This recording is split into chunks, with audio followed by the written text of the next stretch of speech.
दोस्तों, जब भी 15 अगस्त या 26 जनवरी आती है तो हमें शहीदों के नाम याद आते हैं, वीर सेनानियों के नाम याद आते हैं। मगर कुछ ऐसे ही वीर सेनानी है जिनके नाम हमें याद नहीं आते और ना हमें वो बताए गए हैं और ना कभी हमने उन्हें जानने की कोशिश की है। हमें तो सिर्फ वही नाम याद आते हैं जो हम बचपन से सुनते चले आ रहे हैं।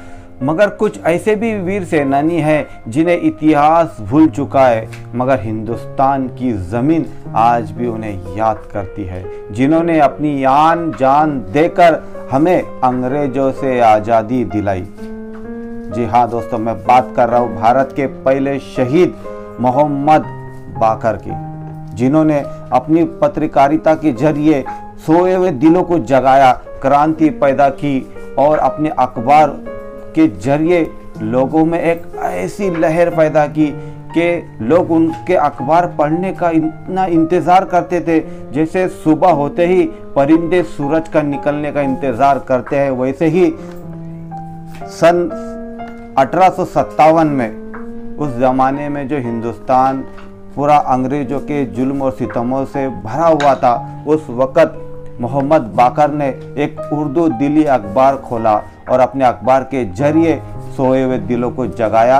और पहले ही पेज पे वो इस तरह से जोश भरे हुए शब्दों में लाइन लिखते कि लोग उन्हें पढ़कर अपने दिल में एक जोश पैदा करते और क्रांति के मिशन में शामिल हो जाते। वीर बाकर साहब ने क्या क्या किया, चलिए हम उनकी ज़िंदगी पे नज़र डालते हैं और हम आपको उनकी पूरी दास्तान बताते हैं। मौलवी मोहम्मद बाकिर देलवी दिल्ली के एक इज्जतदार घराने से ताल्लुक़ रखते थे। उनकी पैदाइश 1790 को दिल्ली में ही हुई। वालिद का नाम मौलाना मोहम्मद अकबर अली था। मजहबी तालीम मुकम्मल करने के बाद मौलवी मोहम्मद बाकिर ने आगे की पढ़ाई के लिए सन 1825 में दिल्ली कॉलेज में दाखिला लिया। पढ़ाई मुकम्मल करने के बाद दिल्ली कॉलेज में ही फारसी टीचर का ओहदा संभाला। फिर आयकर विभाग में तहसीलदार का काम किया, पर इन सब में उनका दिल नहीं लगा। सन 1836 में हुकूमत ने प्रेस एक्ट पास किया और बाकिर अली ने दिल्ली का सबसे पहला और भारतीय उपमहाद्वीप का दूसरा उर्दू अखबार दिल्ली निकाला, जिसकी कीमत महीने के हिसाब से उस समय में 2 रुपये होती थी। 27 मार्च 1822 को कलकत्ता से निकलने वाला जामे जहानुमा अखबार भारतीय उपमहाद्वीप का पहला उर्दू अखबार था। उस समय हिंदुस्तान में निकलने वाले सुल्तानुल अखबार, सिराजुल अखबार और सादेकुल अखबार फारसी जुबान के अखबार थे। मौलवी मोहम्मद बाकिर ने उर्दू अखबार दिल्ली में न सिर्फ जयवंत सामाजिक मुद्दों पर लिखा, बल्कि दिल्ली और आसपास अंग्रेजी साम्राज्यवाद की नीति के खिलाफ जनमत तैयार करने में इस अखबार का भरपूर उपयोग किया।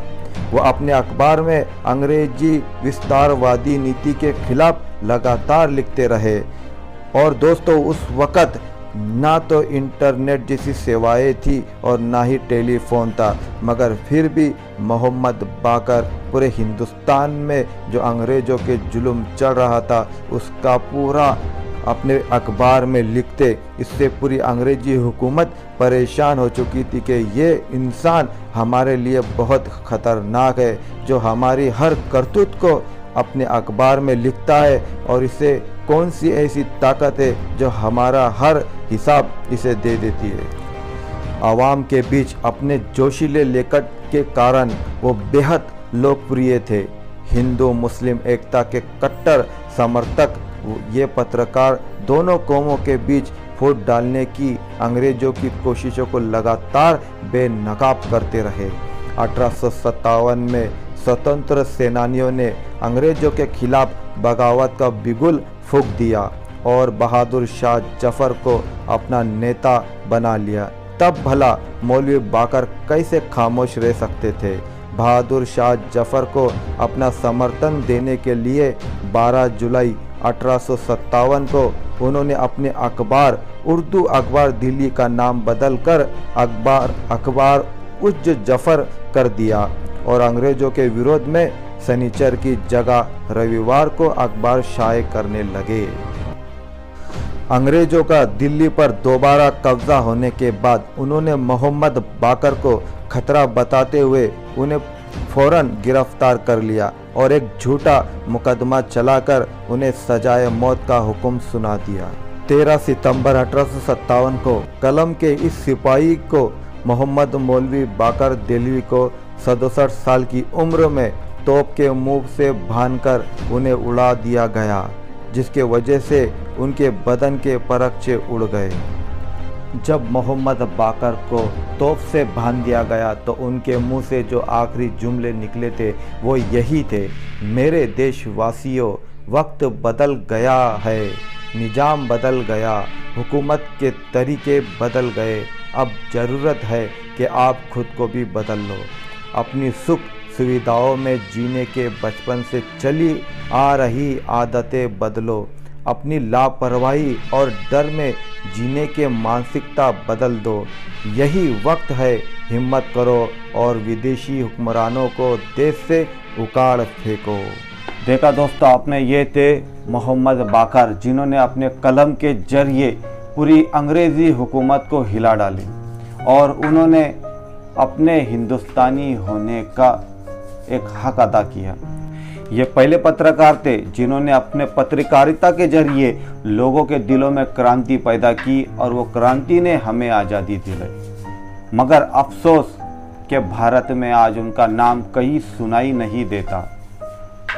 लोग यहाँ तक कि जो आज पत्रकारिता के नारे मारते हैं, वो पत्रकारों ने भी, वो पत्रकार जो पहले शहीद हुआ, जिसने पूरे पत्रकारिता की इज्जत रखी, कभी उनकी ज़िंदगी पे नज़र डालने की कोशिश नहीं की। दोस्तों, शहीद भगत सिंह ने एक दिन कहा था कि जब नाम आए शहीदों का तो तुम आंसू बहाना नहीं, मगर जब तुम बनाओ आज़ाद भारत का दिन, उस वक़्त हमें भूल जाना नहीं।